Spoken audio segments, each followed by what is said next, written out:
we went to St Mary's School, and those days the ordinary schools went up to grade 8, which is Form 2 now, and we had to go for our merit. If you got your merit those days, you could get a job at a post office or a bank or something, providing you're good at mathematics. But us boys, there was a few of us boys in the class, and we had a sister there, Sister Amar. Now she was a saint as far as I was concerned. She had 4 grades to teach, and about 6 weeks before we went for our merit, I don't know what I'm going to do with you boys. You're absolutely hopeless. So she said, right, every Saturday morning from 9 o'clock till 11, special tuition for you fellas. So we went in, and grade 7 were much smarter than us. Just some smart people in grade 7. A couple of them turned out lawyers and all. Anyhow, we went and sat for our merit up at the North School under government supervision. A government inspector come round, and we all passed. Anyhow, I went up the convent. The old man sent me to the convent. He couldn't afford, but he let me go there for 12 months. You had to pay to go there. There was about 40 there in the one room, mostly girls. 4 boys walk into the room, and they're all talking in French and rubbishing hell out of us. Because it was mainly a girls' school, you see. And they were taught to be ladies and conduct themselves properly, all that. And we had all the rest of it, and we learned French. So anyhow, I was there for 12 months. Anyhow, Sister Amar went, and she was down the other school, and I struck her one day near the end of the term. And I said, Sister, how did grade 7 go? No, much smarter than us. They'd go all right, wouldn't they, with their merit? Oh, no, she said, some of them failed, Keith. Well, I said, I'm surprised at that. I said, they were a lot smarter than we. Yes, Keith, but they didn't work. She said, whatever you do, you've got to work. The old man said, well, you'll have to get a job. I can't afford to send you to school. So Mum taught me to cook when I was at home, because I was the eldest of 5 boys. And when she went into hospital with having her last baby, Gary, I stayed home and looked after Graham. He was 2. I got the old man to work and my 2 brothers to work, and did the housework for a couple of weeks. Women stayed in the hospital about 2 weeks those days until she come home and did that. She taught me to do housework and cooking. So when I went down here, my father took me down to Chapman Brothers. They had taken over Rasmussen's business. Hilary Chapman was the pastry cook, and Tom Chapman was his brother. He was the baker. And Hilary had been a prisoner of war, captured in the Western Desert by a German tank, 6 of them on patrol. They had to give in or they got wiped out. They were shipped to Italy, and he said when we were in the prisoner of war camp, he said we went crook about Bullyweef. Oh, he said it was like ham when we were over there, we were half starving. Anyhow, he escaped to Switzerland and got through the Alps, and it was a neutral country, and he stayed there and worked as a baker. But he said he was weak, he could only pick up 50 pounds of flour, and he stayed there till the war ended and come home. And then he took on the business with his brother Tom. But he was tight and he was hard. He was the 13th child in 14 children, Hilary, and he would have had to battle. And he made you, if he caught you wasting anything. Anyhow, I got $2.30 a week for 44 hours. That was my wages. I had to work 4 hours Saturday morning. Then he said, Mac, the bread carter won't do Nord Hill. He said he's got too many to do. Will you do it on the bike? I said, all right. I did 15 houses at 2 and 6 a day. And then I pushed the bike out to Harcourt, 7 miles out and 7 miles back, and picked fruit. When it was in season, got £3. That was good. I started knocking around with me mates and went to school with. There were 7 of us. And we had, Cartwrights had a bottle yard where Prince's Plumbing is. And we had the little brick place on the corner, and that was our club rooms. When somebody had a birthday, we got a 9-gallon of beer. We had a party there. But we go and see the police, and the police said, right, boys, you can have it, but if you come up near the bloody dance, inside you go. So anyhow, we'd have that, and we'd have our party, and Laurie, his mother would bring us out, Laurie Cartwright, she had the bottle yard there. She used to buy bottles. And she'd bring out supper for us at about 11 o'clock, and we had our barrel, and that's how it went. But of course, those days, the Castlemaine dance had 600 young people in that dance hall. and they used to be pretty well behaved. They get home about 12 o'clock, they'd close. By 1 o'clock, Dick Fox opened up his cafe. You go there and get coffee or whatever you wanted. Is that the And those days, yeah, that was where the old colour patch was, yeah. And we used to do that, and then the police would make sure you went home. They 2 policemen on foot, great big fellas. And the only trouble is when the Bendigo blokes come down chasing the girls, there usually was a fight. And they'd get them and put them inside for the night, fine them £1, just as everyone was coming out of the Catholic Church. So there's one, he's been in he's been in all night. Nice and embarrassed. He'd be sober by then. There was a bloke going home one night, and it was cold and wet. And he'd had a few drinks in, 6 o'clock closing, and he's walking up past the police station. One of the big policemen was standing out. I won't say who he was. "Fair cargo on tonight, Mr. So-and-so." He was a bit wobbly, see. He put the white line in. "I think you better walk that white line." He was about, "Oh, we'll have to put you inside for a little while." Put him in. Anyhow, he was there for a while, and they come in. "There's a barrow here, Mr. So-and-so, and there's some wood down the wood heap. Would you mind going down getting some for our open fire?" It was half raining and it was cold. So he went round, he brought it back. "Good," he said, "you can go home now." I was towing again, he would. The 6 police and Sergeant Armstrong, and by hell, they'd done a good job. They kept everything quiet. They had a job on the side and all, I think, but I don't know anything about that. They done a good job. But of course, times have changed, you know. So I knew Virgie's people. I knew her mother. Actually, Sue was a real character. She lived till she was 100. She was a real character, Sue. She used to go to the dances and all sorts of things. They used to go dancing, and they used to have a do out at their house.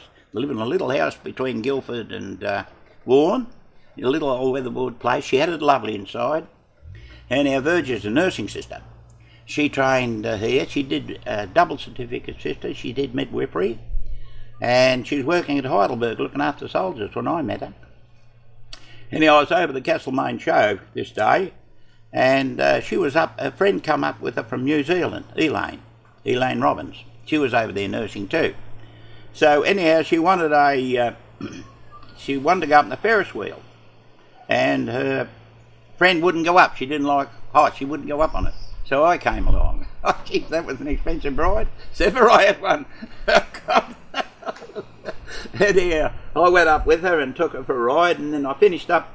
I took her for I said, "What are you doing Sunday?" I said, "Look, I'll tell you what, if you've got nothing to do, I'll come out and pick you up and take you down to the Macedon flower show. You know, where they have all the gardens open." Of course, she loved that. That was lovely. So I took her down there. We went all around there. Then I took her to the log cabin in the Black Forest. That got burnt down. And we went and had tea there. And when we got home, we were running late, and the father blasted her. I said, "Where the hell you been? You're supposed to be home." So he told her off. And anyhow, we finished our part writing to her. She's working down Heidelberg. I started writing to her, and we finished up. We got engaged in 6 months. We were married in 12 months. Yeah, we had a great wedding. I got all the photos and that there. I showed you those, didn't I? Yeah. And we're married ever since. We've got 6 children and 9 grandkids now. I put an oven in, and I started making pies. So I started selling pies, and then I decided I'd have a go at a hotel. So I bought the Newstead pub, $60,000. So I had to sell my house over in Nord Hill. So I got $25,000 for that, and I put $30,000 down, and I borrowed the rest off the bank. I went into the pub. So I was in there for 4 years. They bought 0.05 in. I pulled more beer there than anybody else, 7.2 18s, which was a lot of beer for a small pub. But they had to drive to my pub, and when the 0.05 came in, they started pulling them up. So I sold, and I got 120 grand for it. So I made 60,000 profit. No tax, because those days you didn't have to pay capital gains tax. So anyhow, I finished up then. Then I came back here, and I worked down at Kyneton. The only time I worked for anyone since I was got married. For 3 months. They had a chap down there working for him, was in charge, and the chap that run the bakery and the that he knew nothing about the game. And this fella, he was bad news. If he had a good day, he made sure he had a crook one next. He was terrible. And then he was crooked on me, because I used to get there and get stuck into it and do the work. So the bloke said, I've got to put you off. Norm doesn't want you here. I said, all right. So I went and got off, and I went up to Julie. She had the little pie shop up there. She'd bought it, where I am now, Julie, and she couldn't handle the heavy work with the pastry. She was only small, and she had a wind-up machine, and it was terribly hard work for her. And she said, I want to sell it. Kashakas owned it. He owned that. He owned the shop next door and upstairs and a little place at the back. Kashakas owned it. And I bought it off for $17,000 a lease. Anyhow, I finished up the other place down there where I had it. Anne Gaves leased that off me, and they put a hot bread shop in from Bendigo. Anyhow, I finished up. I went in there, and eventually Kashakas owned that. Old George Kashakas, he was a fruity. He owned half the town years ago. He had about 40 houses around the town, the old fella. Old Greek chap. Something like Peter was. He was the same. And Harry, they made money out of fruit and vegetables. Anyhow, I bought that, and I stayed in that for some time, and I finished up. I bought that. Kashakas wanted to sell it. He was going to a news agency, and he wanted all the money he could get, because it cost a lot of money getting you. $110,000 I paid him, so I paid it. Then, what's her name? Anne Gaves got out of that other place down there, and Stuart Stoneman wanted to buy a bit of land out at the back, because he wanted to put toilets in there. The health department got on to him, he had to have toilets. No, I said, but I'll tell you what I'll do, you buy the whole damn lot. I said, I'll sell you that too. So, it was Laurie Cartwright. We used to call him Bubby. He had a little bubby face. He was a mechanic. Brian Bogue. Brian wasn't always with us. He went to Melbourne. He's a hairdresser. But he was in the gang. Ian Robertson, his best man, he didn't go on the trip with us. Those two didn't go, but the rest, Ken Brady did. Bobby Wells, Charlie Farrell, Ronnie Dale, and Johnny Gibbs. Yeah. And which were the ones that played in the band at the town hall? Yeah, that was Brian. He played with the Langdon band. The boy, Reg Langdon, had the garage next to the Criterion Hotel. They used to sell English cars, Morris Oxfords and all those. And Mrs. Langdon, she was mayor at one time of the town, him and her. And they had three boys. There was Max. Max played the piano. Max could play anything. Max could play the piano. John played the drums, and Frank, he played the trumpet. Yeah. But Brian Bogue used to play no, he played the saxophone, Max. Brian played the trumpet. He was a hairdresser, and he worked for Ron McKnight. Now, Ron McKnight had a hairdressing shop just down from the old, hotel there, the old the one just opposite the law courts, along that street there, Lytton Street.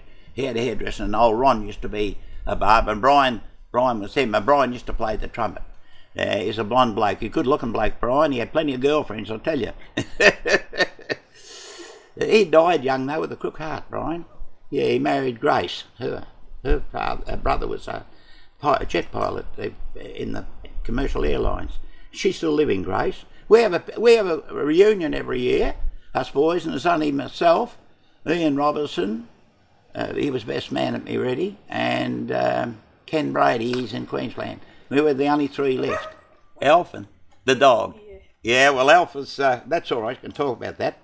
Alf had a dog. He got up Murga Station, he's our boss. He owned the place, Alf, and he got him up at the Murga Station, and he was a Kelpie, and he brought him home. But the only trouble is he chased everything, cars, bikes, you name it. He's still here. Yeah. No, that's a, what's the name? I had one of those dogs, black and white one.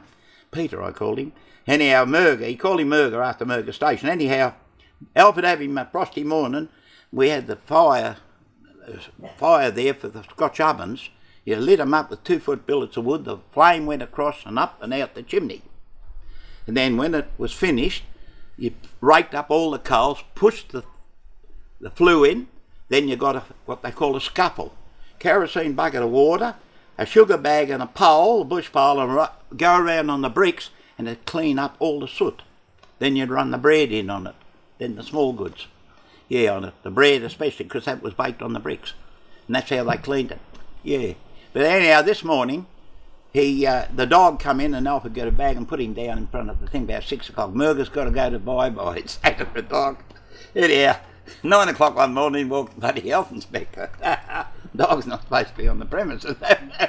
So we had 2 billets of wood. Health grabbed one, he run at the dog, and he started hitting the dog in front of the health. He said, "Stray dog, Arthur," his name was.